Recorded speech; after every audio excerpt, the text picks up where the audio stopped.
मुंबईत भाजपाची पहिली यादी आज जाहीर केली जाण्याची शक्यता, मात्र घोषणेआधीच नील सोमय्या, नवनाथ बन यांना एबी फॉर्मचं वाटप. भाजपकडून मुंबईत पहिला उमेदवारी अर्ज तेजस्विनी घोसाळकरांना. तेजस्विनी आज आपला उमेदवारी अर्ज दाखल करणार. नाराजांच्या मनधरणीसाठी आमदारांवर जबाबदारी. छोट्या प्रचार सभा, घरोघरी जाऊन संपर्क साधण्याच्या सूचना. भाजपच्या उच्चस्तरीय कोर कमिटीच्या बैठकीत निर्णय. मनसेचा आज सकाळी मुंबईत मेळावा. राज ठाकरे कार्यकर्त्यांना काय कानमंत्र देणार याकडे लक्ष. एकनाथ शिंदेंना मोठा धक्का. भाचा आशिष मानेचा राष्ट्रवादीत प्रवेश. मुंबई कार्याध्यक्ष सिद्धार्थ कांबळेंच्या उपस्थितीत केला पक्षप्रवेश. मनपा निवडणुकांसाठी अर्ज भरण्याचे उरले अखेरचे 2 दिवस. पालिकेच्या यंत्रणांची लागणार कसोटी. आतापर्यंत 10,000 अर्जांचं वितरण. पुण्यात काँग्रेस, ठाकरे गट आणि मनसे आघाडीचं जागा वाटप ठरलं. काँग्रेसला 80, ठाकरे गट आणि मनसे 65 जागांवर लढणार. मित्रपक्षांसाठी 15 ते 20 जागा देण्याचा निर्णय.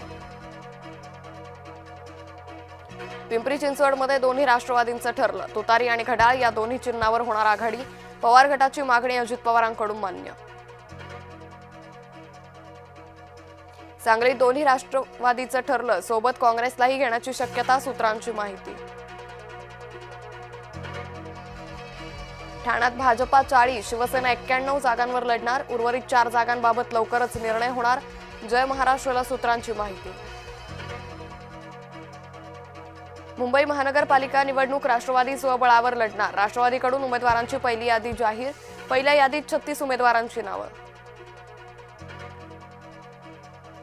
पुण्यात पवार गट महाविकास आघाडीच्या चर्चेतून बाहेर. पिंपरी चिंचवडमध्ये दोन्ही राष्ट्रवादींचं ठरलं. चंद्रपुरात कोणतीही अडचण नाही. मुनगंटीवार जोरगेवार वादांवर बावनकुळेंचं स्पष्टीकरण. प्रवीण दरेकरांनी घेतली रामदास आठवलेंची भेट. मुंबई महापालिका जागा वाटपावर दोन्ही नेत्यांमध्ये चर्चा. सांगलीत दोन्ही राष्ट्रवादी आणि काँग्रेसमध्ये युती होण्याची शक्यता. महाविकास आघाडीच्या गोपनीय बैठका सुरू असल्याचीही चर्चा. ठाकरे बंधूंच्या युतीत मराठी बहुल भागातील जागांचा पेच कायम. मनसेकडून अतिरिक्त 18 जागांची मागणी. दादर, माहीम, वरळी, शिवडी, विक्रोळीतल्या जागांची मागणी. मनसेला हव्या त्या जागा मिळणार नाहीत. एकनाथ शिंदेंच्या उठावाची जाणीव राज ठाकरेंना होईल. उद्योग मंत्री उदय सामंत यांचं सूचक वक्तव्य. 2 गुजराती मुंबई गिळायला निघालेत. उद्धव ठाकरेंचा भाजपवर घणाघात. भाजपनं तुमचा दुरुपयोग केला. काँग्रेसचाही अनुभव आला. महाराष्ट्रासाठी मनसेसोबत युती केली. उद्धव ठाकरेंचं वक्तव्य चर्चांना उधाण. अशोक चव्हाणांना जनता त्यांची जागा दाखवेल. नांदेडचे काँग्रेस खासदार रवींद्र चव्हाणांची टीका.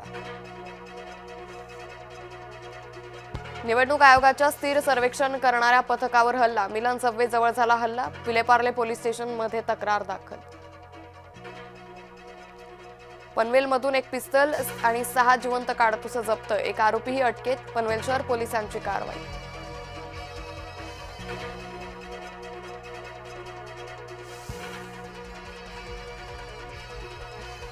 सलग 4थ्या T20 सामन्यात भारतीय महिला संघाची लंकेवर मात. मालिकेत 4-0 अशी अजय आघाडी.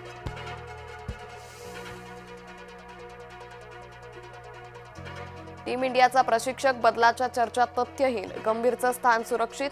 बीसीसीआयचं सचिवांचं स्पष्टीकरण.